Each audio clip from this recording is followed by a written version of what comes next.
Selamat sore Bapak Ibu dan Saudaraku yang terkasih di dalam Tuhan Yesus Kristus. Kita kembali berjumpa di dalam jam doa. Hari ini adalah Rabu yang pertama di tahun 2021. Mari kita akan merenungkan firman Tuhan sebelum kita akan berdoa pada saat sore hari ini. Firman Tuhan saya ambil dari Efesus pasal yang ketiga ayat 14 sampai 21. Dan saya beri judul Doa yang Memberi Berkat. Adapun firman Tuhan berbunyi demikian. Itulah sebabnya aku sujud kepada Bapa, yang daripadanya semua turunan yang di dalam surga dan di atas bumi menerima namanya. Aku berdoa supaya Ia, menurut kekayaan kemuliaannya, menguatkan dan meneguhkan kamu oleh rohnya di dalam batinmu. Sehingga oleh imanmu, Kristus diam di dalam hatimu, dan kamu berakar serta berdasar di dalam kasih. Aku berdoa supaya kamu bersama-sama dengan segala orang kudus dapat memahami betapa lebarnya dan panjangnya dan tingginya dan dalamnya kasih Kristus, dan dapat mengenal kasih itu sekalipun ia melampaui segala pengetahuan. Aku berdoa supaya kamu dipenuhi di dalam seluruh kepenuhan Allah. Bagi Dialah yang dapat melakukan jauh lebih banyak daripada yang kita doakan atau pikirkan, seperti yang ternyata dari kuasa yang bekerja di dalam kita. Bagi Dialah kemuliaan di dalam jemaat dan di dalam Kristus Yesus turun-temurun sampai selama-lamanya. Amin. Bapak Ibu dan Saudaraku yang terkasih di dalam Tuhan Yesus Kristus, doa merupakan kunci hidup iman dari sebuah spiritualitas. Namun doa bukan sekedar ritual, tetapi juga sebuah relasi yang tidak terlepaskan dari iman. Di tengah zaman yang sibuk, doa tidak lagi menjadi prioritas. Namun di tengah kesibukannya, Paulus senantiasa berdoa. Paulus berdoa karena ia percaya sepenuhnya kepada kuasa Allah dan menghargai kepercayaan berita Injil yang sangat bernilai. Kita lihat dari ayat 1 sampai ayat 13 tadi. Dalam doanya, Rasul Paulus memohon supaya Allah senantiasa memelihara setiap warga jemaat Efesus dalam segala pergumulan mereka.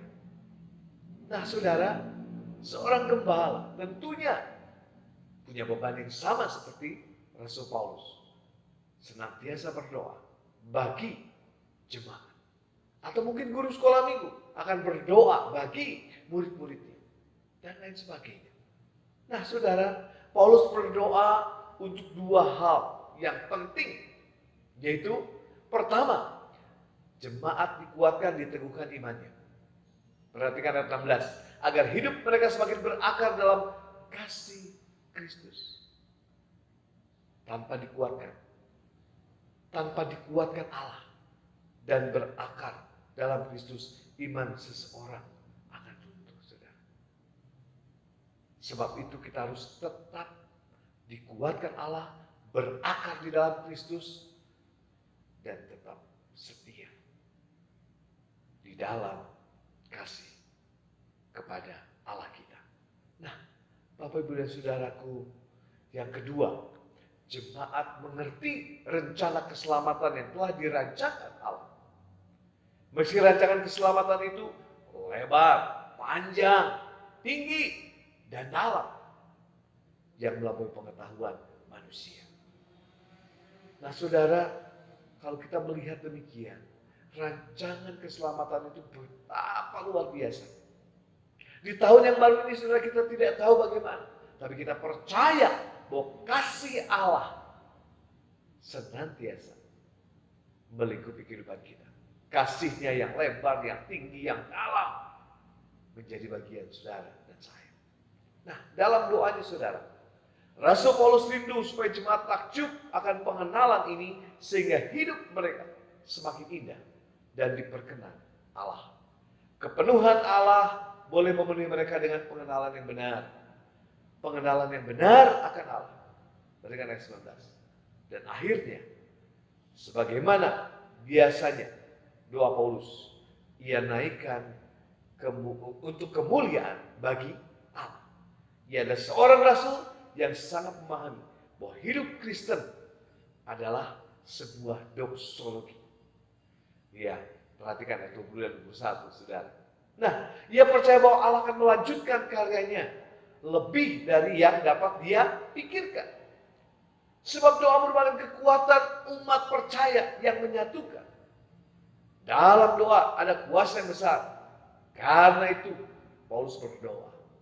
Banyak kebutuhan akan doa dan terlalu banyak hal untuk didoakan. Sehingga kita tidak dapat berkata bahwa kita bingung apa yang harus kita doakan. Nah, saudara, kita dapat berdoa untuk gereja.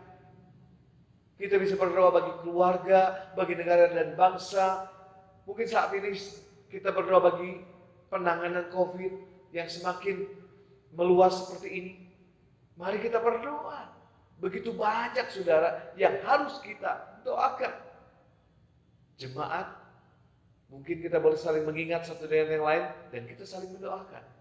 Kita juga dapat mendukung pekerjaan misi, hamba Tuhan, seminari, pertumbuhan gereja, dan lain sebagainya.